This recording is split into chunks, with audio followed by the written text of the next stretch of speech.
holy moly, I've been that strong girl this whole time, when really deep down, I have the same emotions, feelings that everybody has. And now I have to go through what I'm going through. And it makes me feel behind in life, because it's like, I shouldn't be feeling this way at this age. Welcome to Becoming Epic, the podcast for the ones who are counted out, the ones who've been knocked down more times than they can count, but still get back up one more time. This isn't for the perfect. This is for the underdogs, the misfits with big hearts, the ones chasing purpose, not permission. Here, we don't just talk about success. We talk about grit, discipline, heart. We talk about the courage it takes to rebuild yourself when no one is clapping. Because becoming epic, it's not a destination. It's a decision made daily. So if you're tired of the average, the excuses, the same old story, you're in the right place. I'm your host, Adam Berezowski, and this is Becoming Epic. Let's wake the warrior in you, and let's fucking go.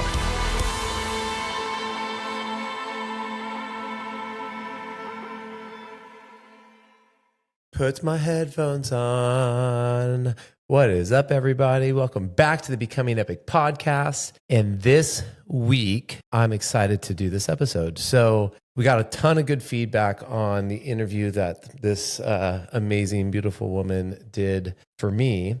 And everybody's like, she's so wisdom. She's like such an old soul. So I figured I'd fire back. So I really didn't think I'd be back this soon, to be quite honest. That's all right. You know what? It happens.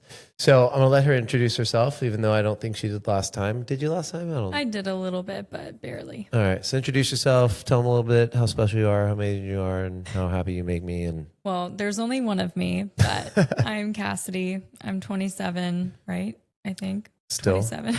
Still. Till next year. Yeah. I have one brother, one sister, two parents. Isn't that weird? Just kidding. And just kind of living this life and going with it, learning every day.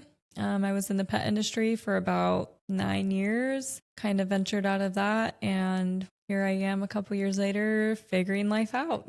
On a path of rediscovery. Yeah. Which is kind of what I want to talk about. So I wrote up a bunch of questions that I want to ask you, because I feel like so many people get into this position at some point in their life where they're like, I have no idea what I want to do. I'm, financially worried, emotionally worried,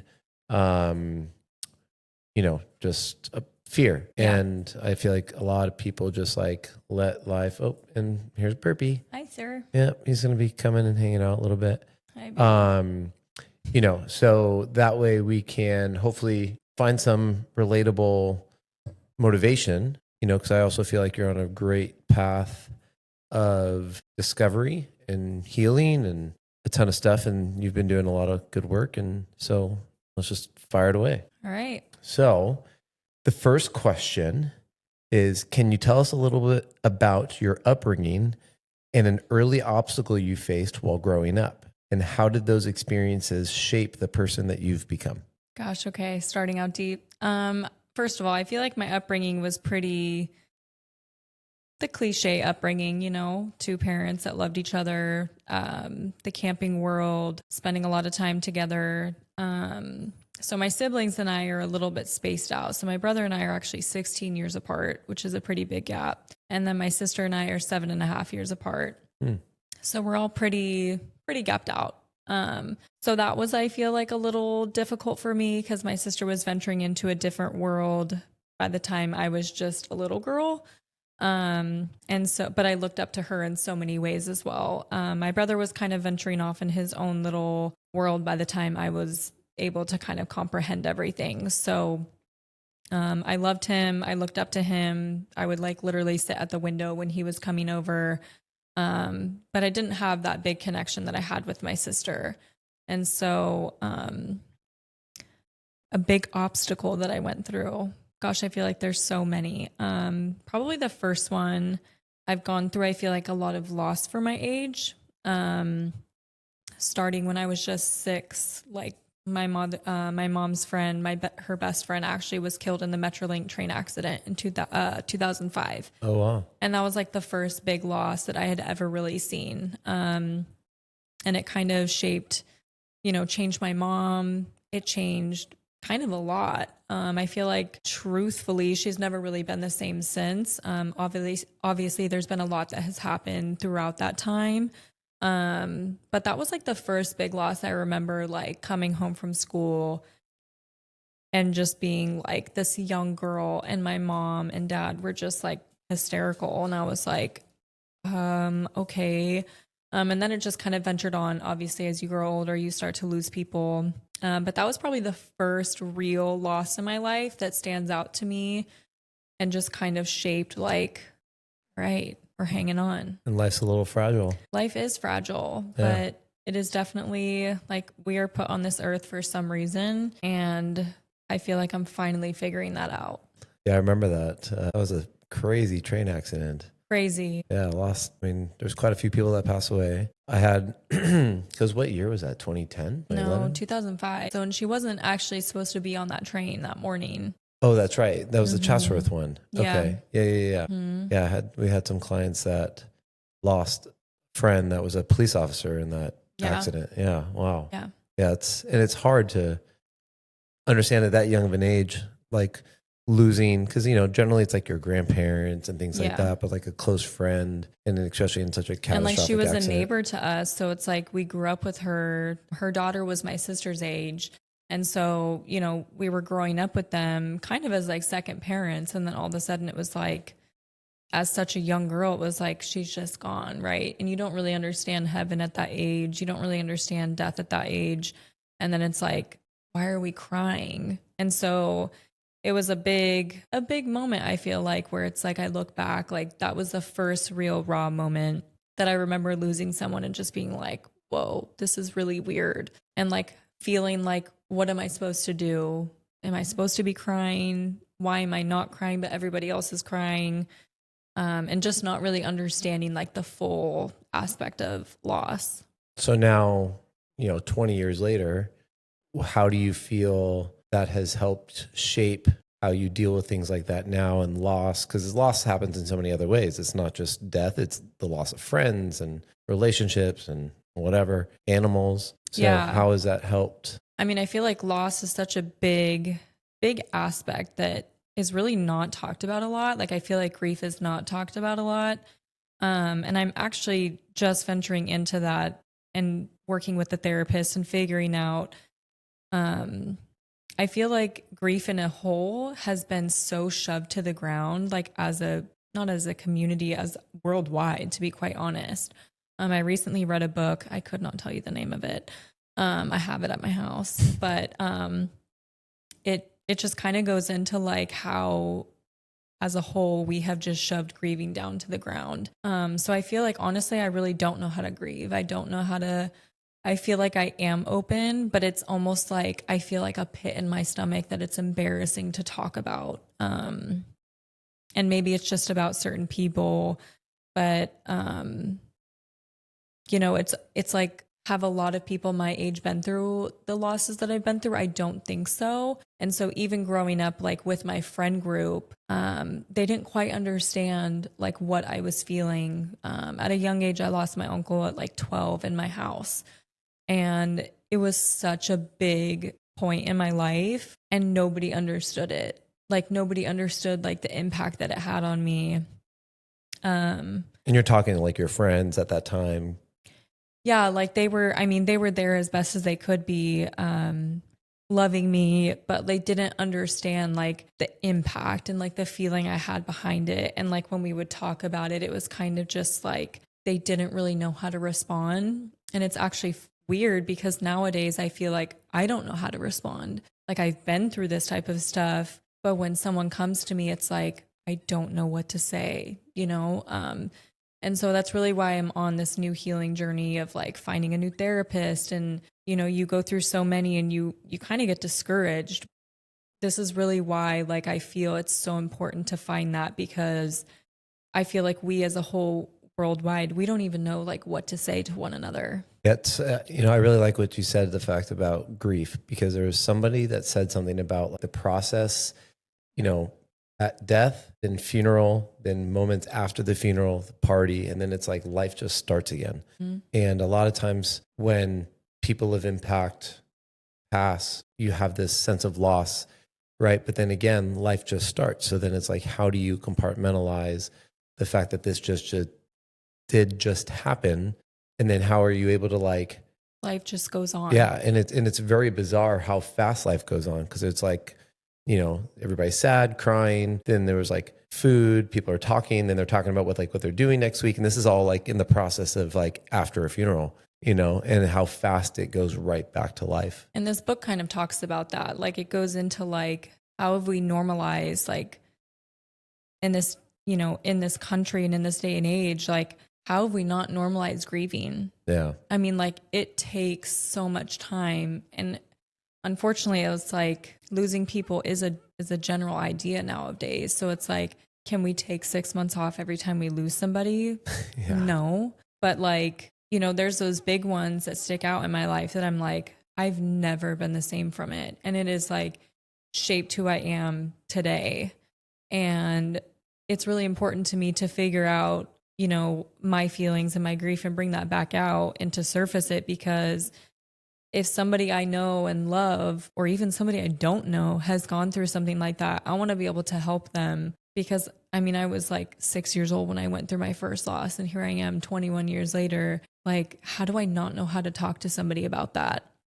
So that's really important for me, and why I'm doing, obviously I'm doing it for myself, but to also give back to others that are losing people even at a young age, or even at my age now, that are just like, whoa, I've never experienced this. What is this feeling? And getting it out right away, because I do feel like it has impacted a lot of my life, to where like, I could potentially be different now in a different mental state had I dealt with it earlier on, or had I known how to deal with it earlier on.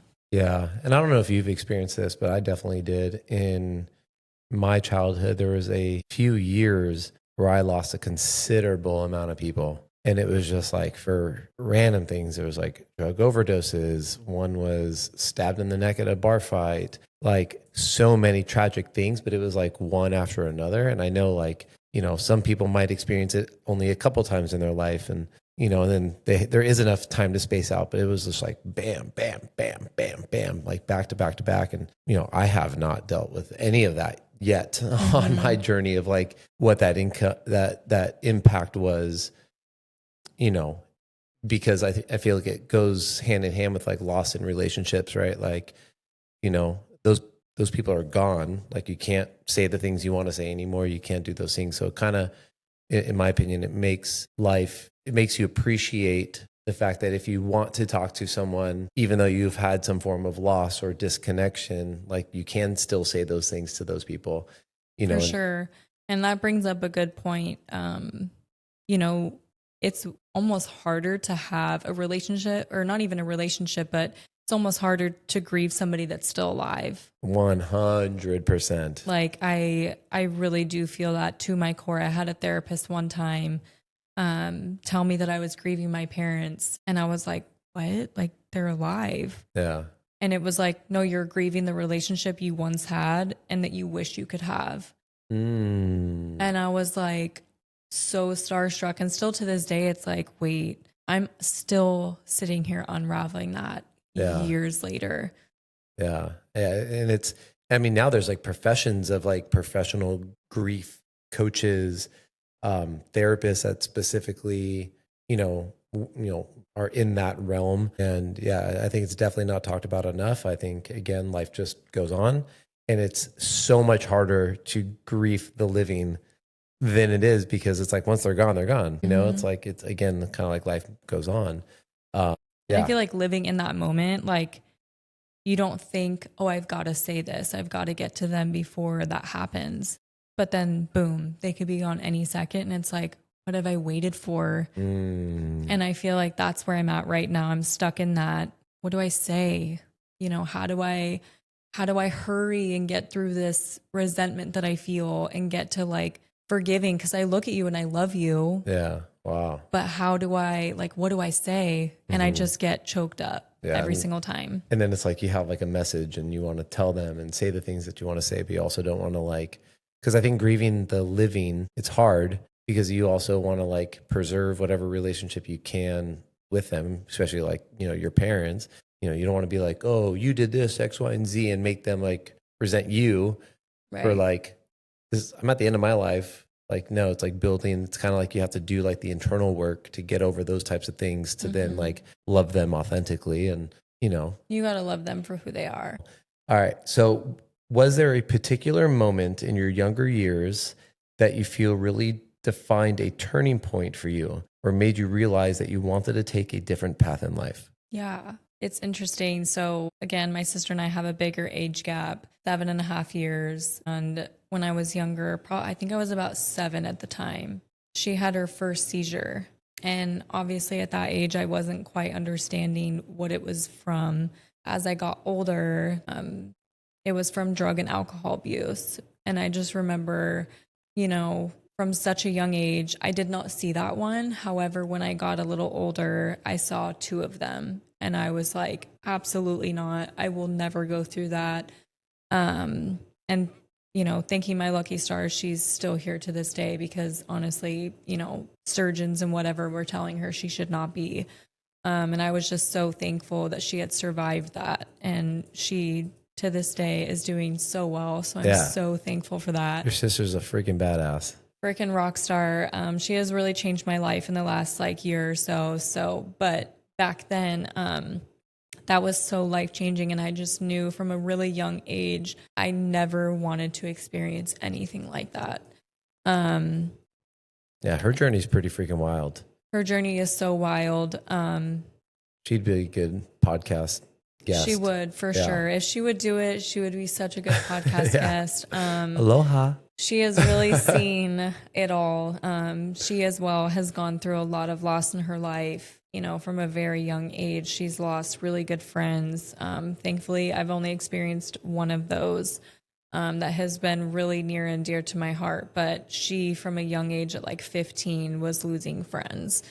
And that was really life-changing for her, really, you know, deep down. But that was probably the biggest point in my life where I was like, I don't ever want to experience that. I don't want my parents to have to re-experience that. It was awful. It was like nothing I've ever seen before. I don't know if any of you have ever seen a seizure. And hers were not the little baby ones. They were the big boys, the grand mals, and they were no joke. So I feel like that was probably the biggest turning point where I just learned, you know, I don't want to judge her and I'm not judging her at all, but I do not ever want to do the things that she did and learn the hard way and experience anything like that.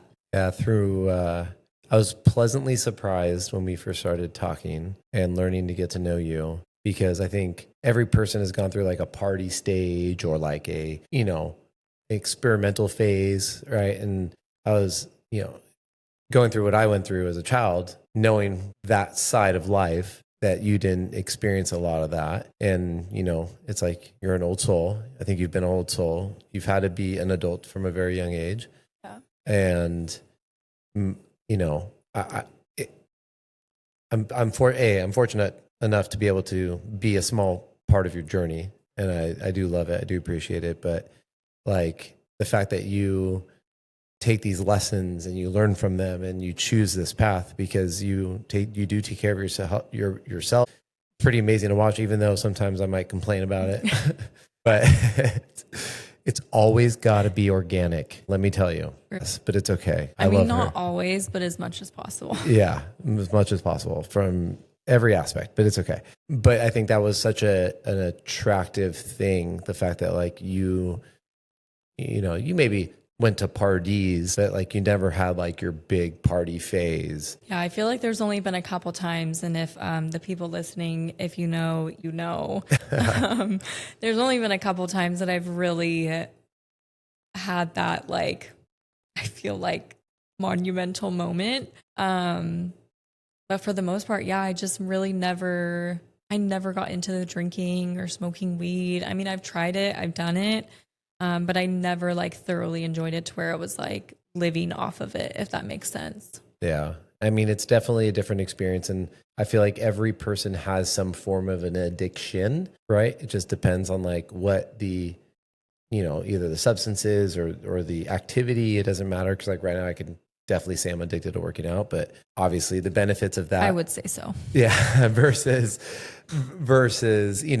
smoking weed or drinking or doing those other things. But Yeah. but I think everybody goes through that part of the experience. But I think because of what you've been through and the lessons that life has taught you, you've chosen to go a different route, and it's admirable at being so young, which is why I love talking to you like this, because it's like, again, I think I'm going to learn so much more about you now than I did 2 years ago, 2.5 years ago. Just don't fall in love any more than you are. Yeah, well, we'll quit this shit and I won't. Just kidding. Awesome. Okay, so next one. Looking back at some of the challenges you faced in your teens and early 20s, what did overcoming these teach you about resilience and finding your own path? I feel like so much.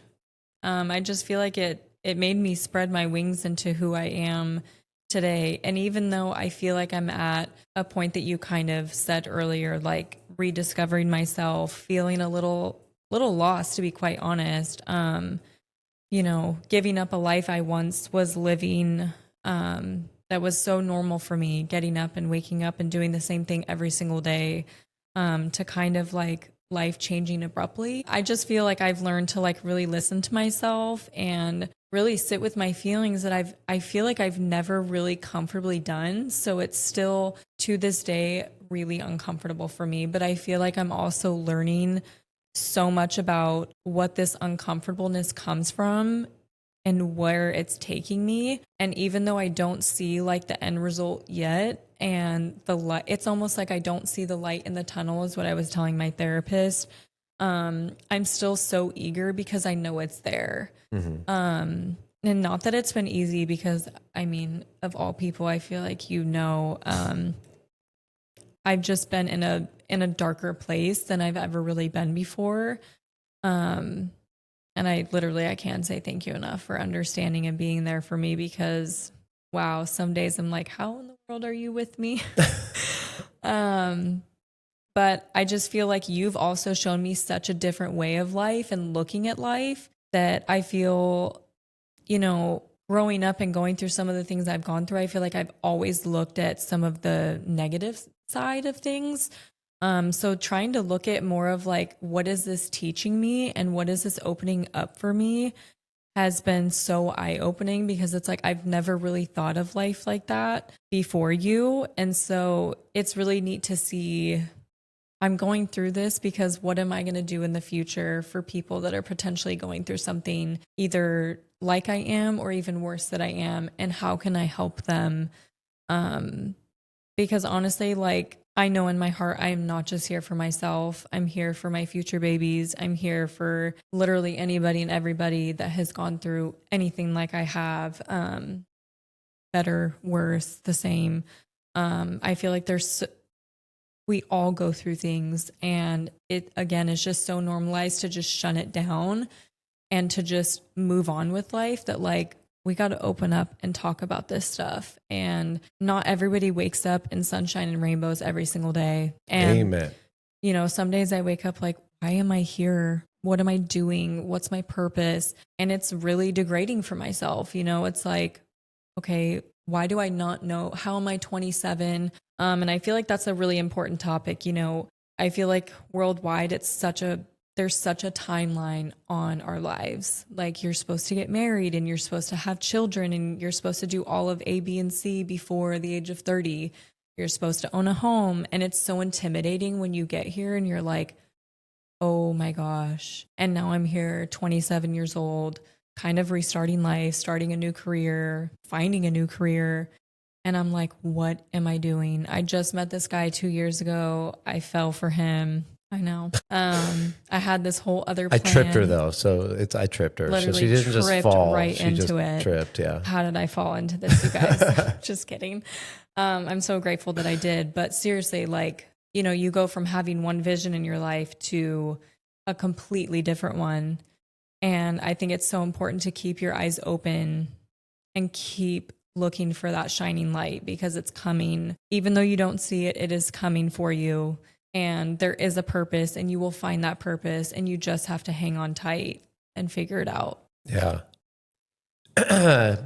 There's a bunch of personal development people that talk about like the age, and like with social media, it's like every person that you look up to is such a small fraction of people in the world, right? But it's those little ones with the house, the cars, the money, the this, the that. They look at it, they have it all together, but it's just a highlight reel, right?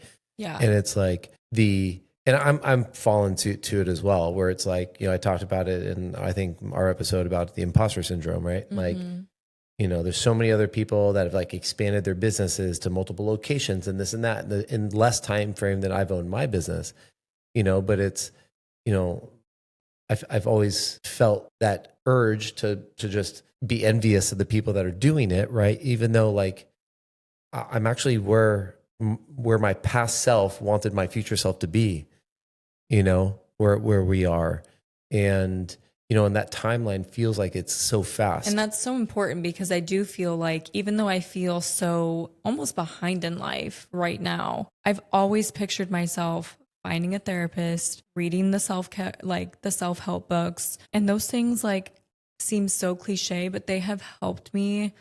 I cannot even tell you, so tremendously. I literally have never been like the biggest reader, like, okay, love novels, sign me up. But like self-help, I've never been into that type of stuff. And I literally wake up looking forward to reading them every single day, because it just gives me hope that like, if I'm reading this little snippet of a book, you don't even have to read a whole chapter. Read a page, read one page a morning. And it just makes me feel like, okay, if I'm like feeling into this, like I'm into learning about myself, what I'm going through, and I'm going to get through this, and I'm going to be able to share it with other people and hopefully inspire them to do just the same, because I'm not the only one out here feeling this way. I mean, can I shout out Mel Robbins? Because let them. Yeah, she literally has the let them. She read the book one time and she literally was like, I need this tattooed on my body. So, we got tattoos. We went on a tattoo date and I got a school bus tattooed on my leg. And she got the let them theory, which if you have not read that book, I have not read it, so I can't say much about it. But from what Obsessed Cassidy over here with the let them theory has told me, it is probably a very pinnacle book in today's future, or in today's day, for the future of others, due to a lot of this stuff, like, just let them. I mean, it's a pretty simple theory. I know it goes a lot deeper than that, but again, with like feeling like you're behind, looking at and comparing that to everybody else with the house and the cars and all the money and this and that, the kids, the fame, whatever it may be that you are seeking. And let's just face it, the people with the money, the cars, the home, the boats, they feel the same things that we do, and probably even deeper, because money really cannot buy you happiness. And if that's one thing that I've learned with, this new career change in life, money really doesn't buy you happiness. Mm-hmm. And like, you have to do and dig down deep in yourself and figure out, okay, what have I gone through? What is this teaching me? Why am I feeling the way that I'm feeling today? And really just go through the motions. And every single person's story is similar yet so different. And I feel like that's what's so unique about your podcast, is you have those people that, may have gone through alcoholism and, are experiencing the other side of life right now, or, living with the alcoholics, where it's like, okay, now's the time to speak up. Like, yeah, there's books about it, but like, nobody's really talking about it. And nobody's really talking about like what it's like living with them. I love them to pieces, but it's not easy to grow up, or to feel like you have to grow up way faster than you had to. And I feel like for a long time, I've been the strong one. And here I am, kind of breaking down, like, holy moly, I've been that strong girl this whole time, when really deep down, I have the same emotions, feelings that everybody has. And now I have to go through what I'm going through. And it makes me feel behind in life because it's like, I shouldn't be feeling this way at this age. I shouldn't be going through and just finding a therapist or not having, you know, the man of my dreams or not having children yet or not having the home yet. Wait, not having the man of your dreams? Well, I do now. Oh, okay. Yeah, God. I know. I was That sweat beat off. God, it's got real hot in here. That's a little awkward. Just kidding. Dot, dot, dot. All right. All right. Yeah. I think that's incredible. And it's so, I think it's hard. I think from the outside looking in, seeing you have to be the strong adult as a child. You know, you went into a career quickly. You felt like you had to be a parent to the people around you. And, you know, and now it's your time to shine. And, you know, and I'm just like, what am I shining? yeah. What am I doing? Well, we're finding your shine. We're shining your shine. Thanks. Yeah. You're polishing the shine.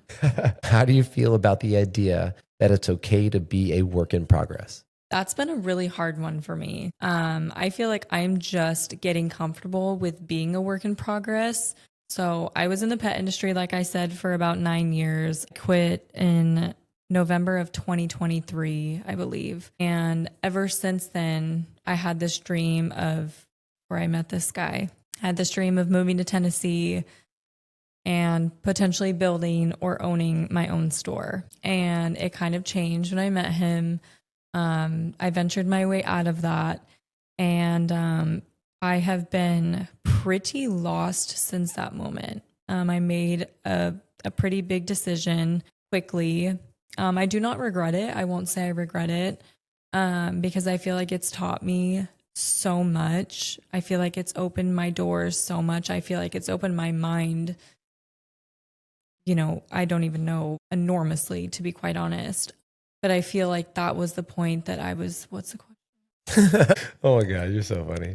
So how do you feel about the idea that it's okay to be a work in progress? Okay. Well, I mean, I already said, like, I Yeah. feel like I still struggle with that to this day. Yeah. I feel like I'm just unraveling that point because I just started real estate school. So I'm venturing into that feeling of being confident. I bought the course, I'm starting it, but being confident in the fact that, like, I feel everybody at some point in their life has that feeling like, okay, I bought it, but I'm going to sit on it. I have a year because the feeling of failure. And I feel like that's where I'm sitting. I started it. I've done a few of the course, you know, Chapters or whatever of the course, but it's that feeling of, oh my gosh, I don't want to go through with something else and fail. So I feel like I'm still unraveling. And that's the real raw truth is a lot of us are. And a lot of us start over at 20, 30, 40, 50. And I think that that's the most inspiring part is seeing people like Mel Robbins or just people in this gym in everyday life that are literally starting in a new career, starting in a new life path, because it's like, hey, why am I tripping?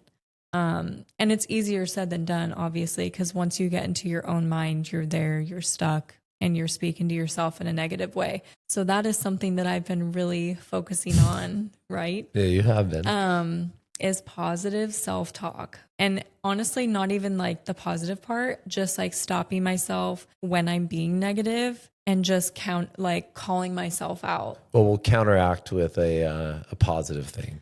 Usually counteracting if someone else is with me, but even if I'm by myself and I am like thinking a negative thought, I will literally call it out loud and just be like, this is negative. What is a different way of looking at it? And it has helped me so much more than I could have ever imagined. You said something about the fear of failing. And I think that this is something that like I struggle with when it comes down to other people not trying something because they're scared to fail. But and I don't know if it's something that's been learned over time through my journey and healing or whatever, but like not trying is failing. Like even if you don't get a good grade at something, and this is where I cannot stand school because school equals effort given, then grade based on effort, right? But that's not what real life is about. Real life is about is trying something because it's scary, it's a little uncomfortable, it's something new, right? Like, going into college, most people going to college not knowing what the heck they're going to, get a degree in. And then next thing you know, they have like an English major and they're working at, a warehouse.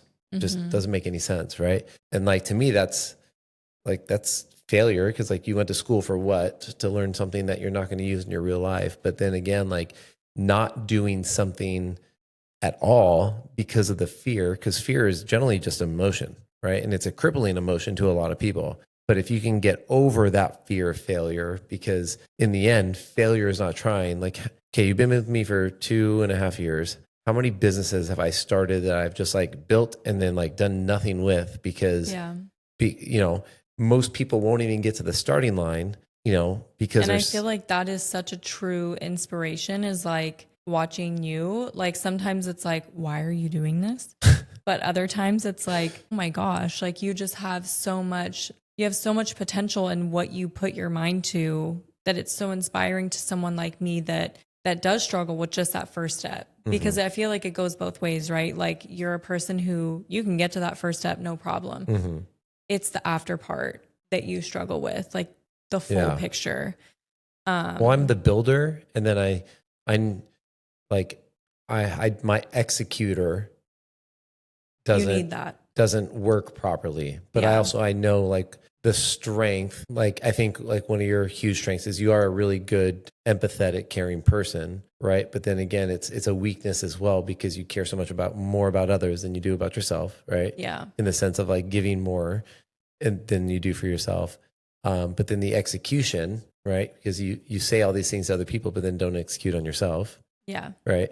So like, but I know that that's a strength of mine, because like I'd be a billionaire at this point if I could just build these businesses and give them to other people to finish and run and organize and do their thing with it. Because like in the end, that's what I like to do. I like to build brands. I like to test new things and new products and whatever, the podcast, the clothing lines, the supplements. I mean, you name it. You name it. Exercise equipment. Yeah, I've done it all. Dirt bikes. Yeah, but those are like silly hobbies. But yeah, I think that like if you can train yourself to overcome the fear of failure, then like that first step is the hardest step. It really is. Like, okay, guys, I just signed up for a half marathon.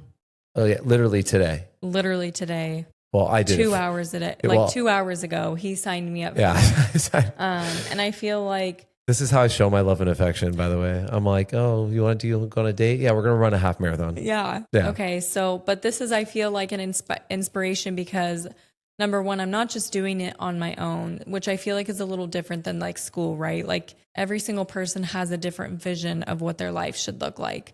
So schooling, I feel like, is different, right? You do end up meeting people in your realm, but this is a little different. Like you come to it, this place, this gym, and you meet people and you kind of habitate to that and to what they bring to your life. And I feel like I would have never in my life signed up for a half marathon had I never known this place, this gym, this man, or the people that come here. Because it honestly wasn't even you that made me sign up. It was some of the people that go here.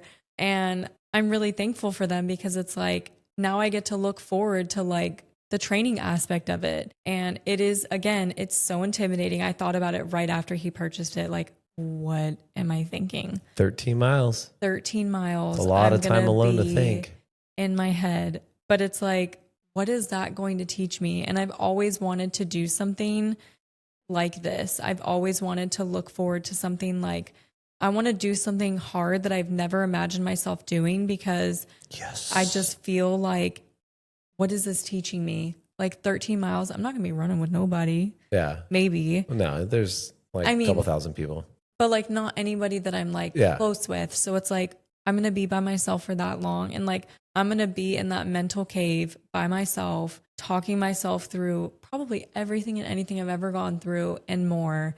And I honestly look forward to it, because it's like, you can sit in your room and think about everything that you've gone through and what it's teaching me. And it is completely different than being out doing something that you never imagined yourself doing, because I can sit in my room every single day.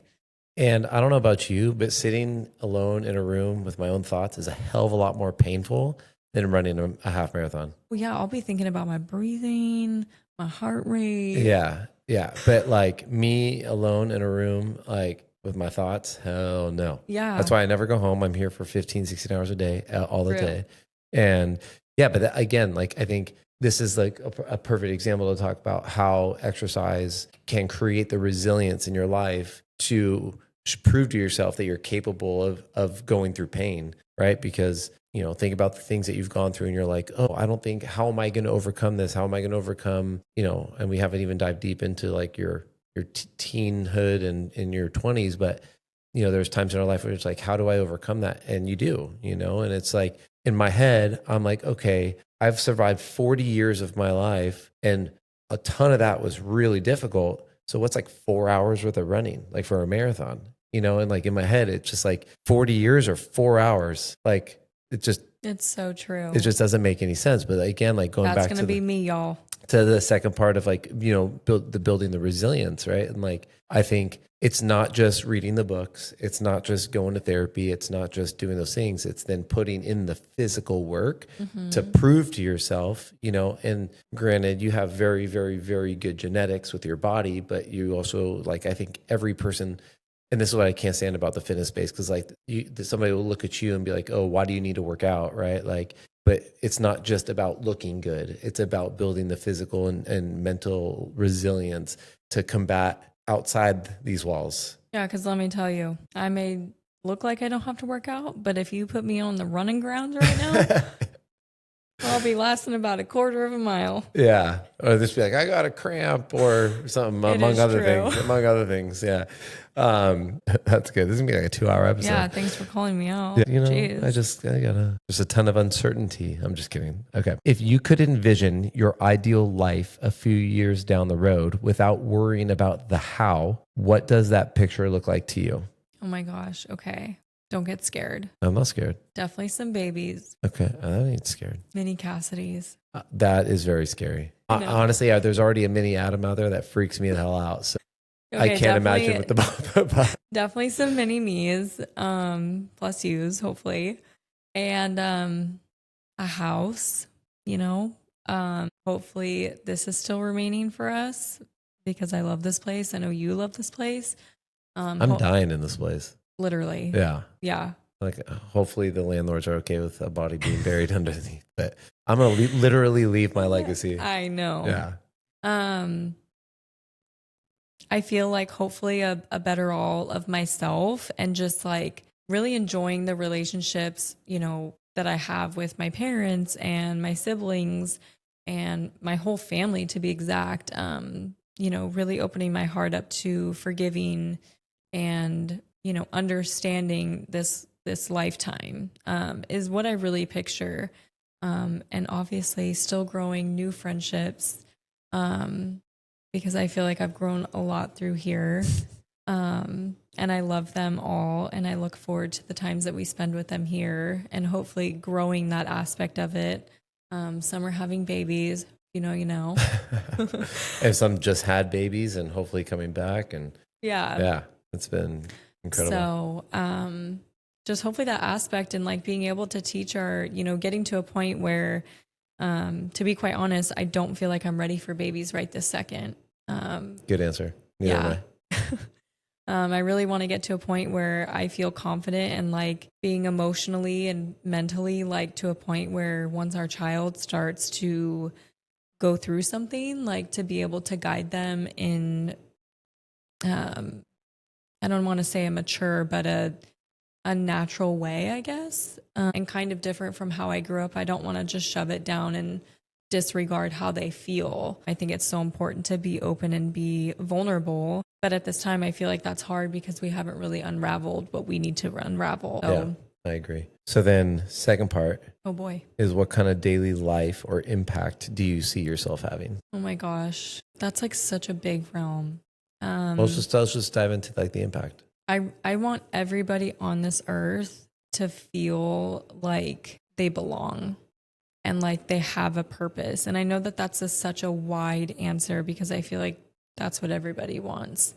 But I want to be able to share, I want to be able to go through what I'm going through to, figure out my own self and come back and share it with you guys in hopes that, some person might be going through the same thing, or share it with someone who could be going through the same thing, and just hang on for dear life. Do not leave. Stay here. You are worth more than that. Whatever you are going through, whoever you are, male or female, we are put on this earth to love one another, to accept one another, to be open to one another, to be vulnerable with one another.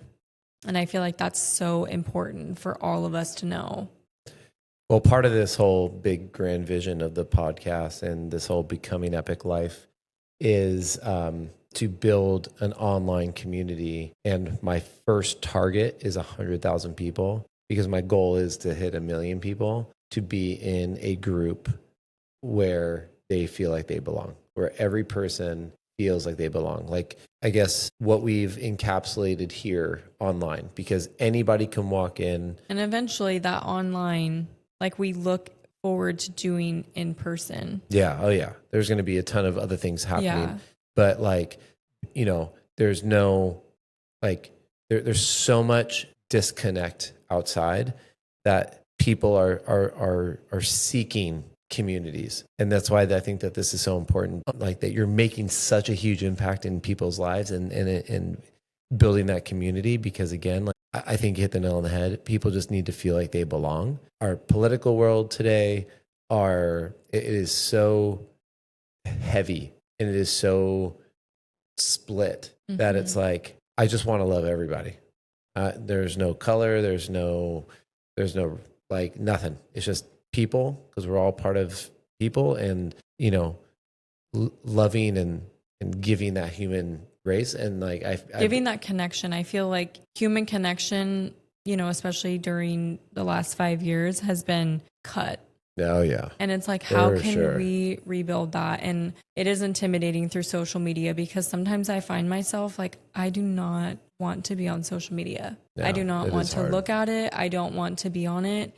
But then at other points, like, there's things like this that you put out, or Mel Robbins, and it's like, this is why I'm here. And I think that's an important thing is, I was kind of listening to something that she put out the other day. And like, if you are on social media and it is not serving you to feel, first of all, better about yourself, because if you are not feeling good about yourself, you are not going to feel good about other people. Nope. And that is something that I have learned in the last probably 6 months to a year that has been literally so life-changing. Is I have not been 100% happy with myself, which obviously most of us are not.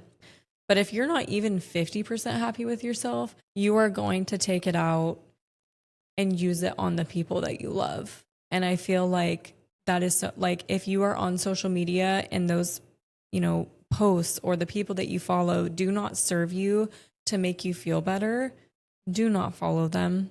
And I have gone through my following list and I have literally unfollowed every single person. Like, I don't need to look at stars. I don't need to look at Hollywood people. I love them. I support them from afar, but like, they're not who I aspire to be. Yeah. Like, they just aren't. Do I think that they have a purpose on earth? I really do, but they are not who I aspire to be for myself.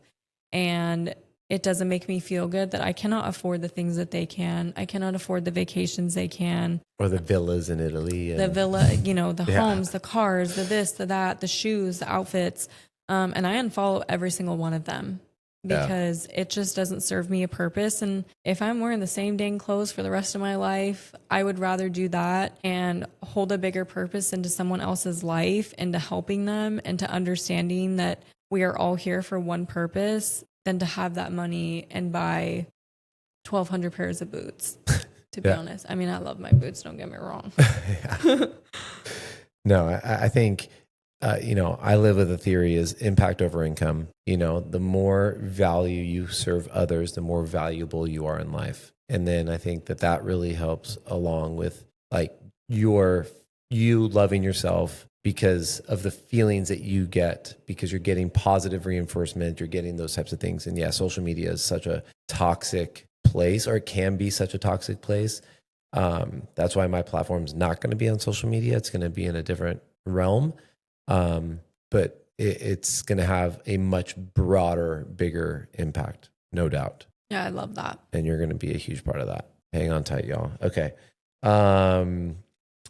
Okay, when you think about being in a phase of life where things aren't all figured out, how do you find a sense of peace or even excitement in just taking small steps forward? That's a difficult one as well. And I feel like that's by a big reason why I came on here now in the state that I'm in, is because this is truly a real raw moment of sometimes I don't feel like the smallest steps makes a difference at all. And in the book I'm reading right now, I'm sure half of you have listened or read it, Atomic Habits. Go James Clear. I feel like it has made, like, it's one of those books that, again, I wake up looking forward to read because, first of all, the chapters are very short, and I love that. Because I am a girl that if you pick up a book, you better be finishing the chapter. I cannot stop in the middle of a chapter. Hopefully that's how you all. That's why I do audiobook on ×2 speed, because I'll get through like 18 chapters in That's like true. 40 minutes. I'm a visual learner, so I have to read the book. But I feel like it has opened my eyes into, even like, as humans, we are looking at the broader aspect. We are looking at the goal instead of like the systems that we put in play. And that's the hard part, is like, we are looking, again, like, for instance, running this half marathon. I'm looking at, I'm just going to do that. But we're not looking at, what am I doing in between August and December to get to that point? And it's all the small habits that I'm going to build in these 4 months to get me to that point. Yeah. Because I'm not just going to wake up on December 1st and go run a half marathon. I'm going to spend the next 3.5 months training for it. Yeah. And I feel like that's been really important for me to learn, because I feel like I have faced that in a lot of things. Even, you know, with us, is like, I'm going to go to real estate school and I'm going to be, you know, we're going to buy all this land and we're going to do all of this. And it's like, okay, it's great to have that bigger outlook and that goal in mind. But what am I doing in the meantime to get to that point? Yeah, you said my favorite word outside of discipline, courage, and epic, which is systems. And systems is the one area where people just look at their life and they just live it, right? They don't put systems in place, just like a training plan for a half marathon. You're going to do X, Y, and Z this day, this day, this day, this day, this day. And then by day, whatever, you're going to be able to run 13.1 miles. I think you hit the nail on the head. Like, you sign up for real estate school, applying a system to that to accomplish the goal of getting your license, right? And like, I talk about a lot, nutrition. So many people want to eat perfect and be on a diet and this and that, but then they don't implement a system to sustain it. Yeah, you're not going to wake up tomorrow after eating out 3 meals a day to eating at home and meal prepping all day long. Yeah. And then to like go and do that forever, you know, like you have to, and this is why I like James Clear with Atomic Habits, make these very small changes. He and talks that about could literally be like, that's what I love, is going and buying it. Yeah. That's the first step. And then the next step, throwing it away. Yeah. Going to the store the next time, buying it, setting it out on your counter with the intention of like, Cooking I'm going to it. cut that up. Yeah. I'm going to cut that up and I'm going to cook it. Okay, it might go in the trash again. I'm going to go back to the store. I'm going to buy it, leave it on the counter. Now I'm going to cut it up. And it could take you however long. But if you're taking those small initiative steps to begin, you are setting yourself up. Like it even talked about in the book running, just setting your shoes out. Yeah, I love that part of the book. Literally It's like my just setting favorite. your shoes out. You don't have to put them on right away, just setting them out in the room. And then the next day, putting a pair of socks with it. Mm-hmm. And then like Putting them on. Yeah, And then- putting them on. And then you put them on for 2 weeks if you need to. Yeah. You don't have to go run for those 2 weeks. You just put them on. And it's setting yourself up. And then they also talk about like, you know, the way to get to a gym. It's like, get in your car, sit in your car for a minute, get out of your car, do it again. And then the next time, drive to the parking lot. Yeah. And then however many days it takes you to get to You can walk into the gym Yeah. and sit here for 5 minutes. Totally. And leave. Totally. That's what Totally. it says. Yeah. And it's such a great book. And I think that's probably like one of the biggest books that have made a big impact. There's another book. There's actually a bunch of books that have made big impacts in my life, but that one has probably opened my eyes on developing systems, developing process. And he has one of the great quotes. It's like, you skip one day. What is it? It's like, you skip one day and that's an accident. You skip 2 days and that's the start of creating a new habit. You know, so it's like, if you don't get right back on that bandwagon, you're creating a new system already to essentially fail. And how much easier is it to do that than Yeah. I mean, and that's so James Clear, I accept sponsorships, a podcast guest, and he's actually on my list to become a podcast guest.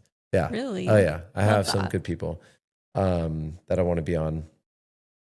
And so one day. yeah, one day. I have my top 10 laid out pretty good, and then Love it's that. going to grow for sure. Okay, last question. And for others who are in the same boat, feeling a bit stuck or unsure of their next move, what would you want to tell them about embracing this part of the journey and knowing it's okay to not have all the answers right now? Jeez. Okay. That's a deep one for me because I feel like I'm still at this point unraveling it all. That question particularly. What I would say is feel your feelings. Do not shove them to the side. If that is anything that I could say to somebody, like no matter what you're going through, you have to have some person in your life that you can speak, even if you're speaking it to yourself in a mirror. Like I feel like I have just been, in the family that I was raised in, it was just not, you don't really talk about your feelings. And it's like, it's all been shoved down and down and down. And if I can say anything is just feel your feelings, accept how you're feeling, accept yourself for where you're at. And that's really hard because like you've known, I have struggled with accepting where I'm at because I had a vision for my life that completely changed. And you have to accept where you're at and you have to accept who you are and what you've gone through. And hopefully dive deep into, again, what this is trying to teach you and open your mind to it. You have to be open-minded. If you are not open-minded, there's no light for you, to see. And at least if you're open-minded and you can, at least tell yourself that you are and put that out there for yourself, that light will come through. It might not be bright, but it will be there. The end of that tunnel will be there for you. And I do see it. I actually feel it more than I see it, to be quite honest. And sometimes I feel like that's almost harder because I feel like, again, I'm a visual person. So it's like I'm waiting for that light to see, but I can feel it. And I feel like this time in my life where I have felt so down and so lost is like, who am I coming out on the other side? And I'm really excited for that because I feel like I have a lot of potential. And I feel like the things that I've gone through have served me a purpose. They've been hard as heck, and I will never not admit that. But it's coming from a point of like, I can share my story in hopes to, like we kind of talked about in the other episode, is like, I feel like everybody, people like alcoholics or whoever, they get on and they share their story, and there's so many of them, right? They all stand up at meetings, they all share stories. But why is it that one person speaks to you? Yeah. And I feel like that's the difference, is like everybody's story is somewhat similar, yet so different. And it always takes that one person standing up and sharing their story. And like, what if they didn't? Then what? Yeah. And I appreciate this journey that you're on because I think, you're 27, you have a whole world of life ahead of you. But there's people that are in this position that are in their 30s, in their 40s that feel the exact same way. And I think that's why I wanted to dive into this episode the way it is. Because, your story goes much deeper, a lot more loss, like some of the tragedies that you've been through, But, I feel like you're turning a point in your life where it's, you can sit here and continue to dwell on the past, but then you can actually be present, and which is kind of the purpose of this podcast, because being present with where you are, right? Because we could talk about, all the trauma and tragedy, but then it's like, how do we capsulize that and like feel now, right? And then use that as an accelerant to then grow, because feeling stuck in a place where you don't belong is the worst feeling in the world. And you're in it, Mm-hmm. but you're also taking the necessary steps because you are so uncomfortable that you're doing it. And I feel like, honestly, like that's what I've needed this whole time, is like I've needed to feel this uncomfortable to get to the pit of like to everything. Yeah. You know, because like had I stayed in the realm that I was in, I would have just gone on with life like every day. Yeah. You know? And it's like, then how old would I have been realizing like, okay, I've been through a lot and like I've literally never dove deep. I've gone to therapy, like I said, on and off. But I've never been fully committed into like, I don't want to just deal. And we talked about this a little bit on our podcast previously. I don't want to just deal with the now. Like I'm literally dealing with myself at 6 years old. Yeah. Like I said, you know, in the last one with you is like, you're dealing with talking to yourself now, but you're also dealing with talking to that 6-year-old self. Yeah. And what would you tell yourself back then? What would you tell a 6-year-old nowadays, you know? And I think that that's the part that like, I don't know. Yeah. I would not know how to look a 6-year-old in the face and be confident in what I'm telling them if they went through a loss. Yeah. Like I did, you yeah. know? And I think that that's a big thing of why I don't feel ready like I am ready for kids yet, is because how can I just think that, you know, like maybe it comes naturally, I guess. I don't know. But if I can literally think to myself, if a little child came up to me right now, boy or girl, and told me that they were experiencing something that I, you know, either have gone through or a little bit differently, I literally would not know what to say. Yeah. Because it's true. Like, you know, they may not remember word for word, you know, but kids are so resilient and so smart that they may not remember word for word what you say, but they have that feeling of you. They have that aura of you, and they are so smart with that. And like, I want every single, you know, from adolescent to child to adult to feel comfortable opening up around me and like having that feeling of trust and empathy. Cause like, I mean, I am the biggest crier in the world. If you are crying, I am crying. If there's a beautiful song on, I am crying. Like I mean, just tonight at Cronies, there's a cute couple. The parents of the owner are dancing for their 55th anniversary.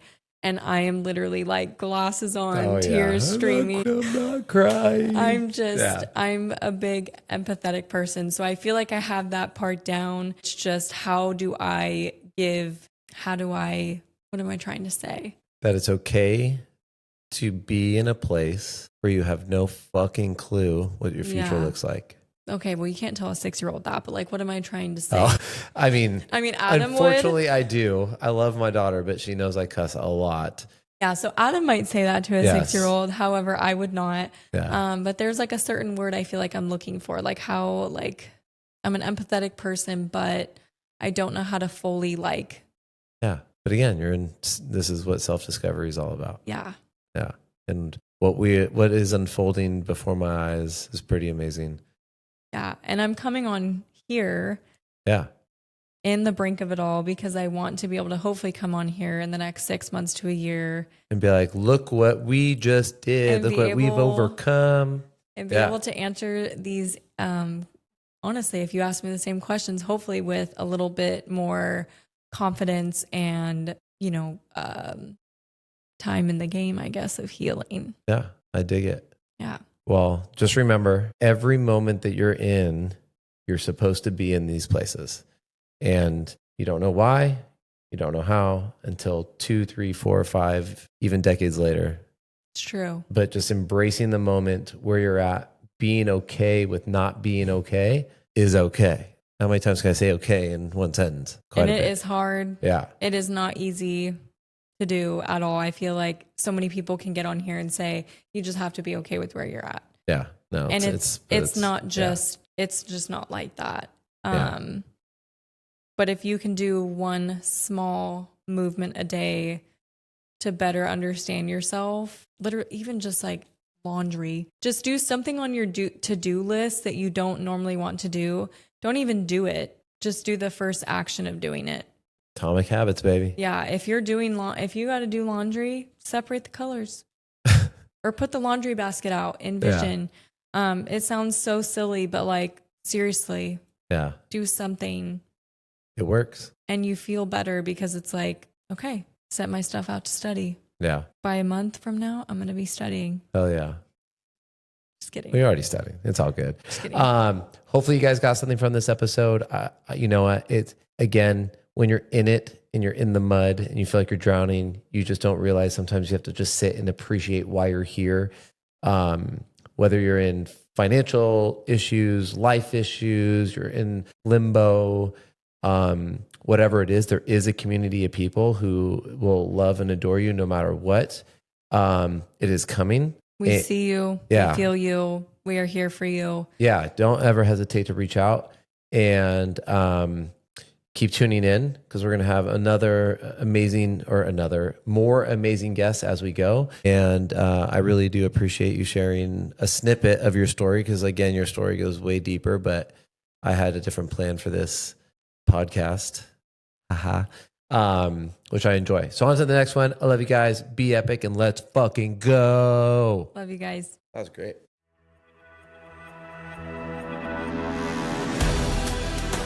That's it for today's episode of Becoming Epic. If something stirred in you today, don't let it fade. Take one step, one rep, one bold move. You're not here to play small. You're here to rise, rebuild, and become who you were born to be. Remember, average is easy, epic is earned, and the only way out is through. I believe in you, but it's time you believe in you. Subscribe, share, join the movement, and I'll see you in the next one. Now, go be epic.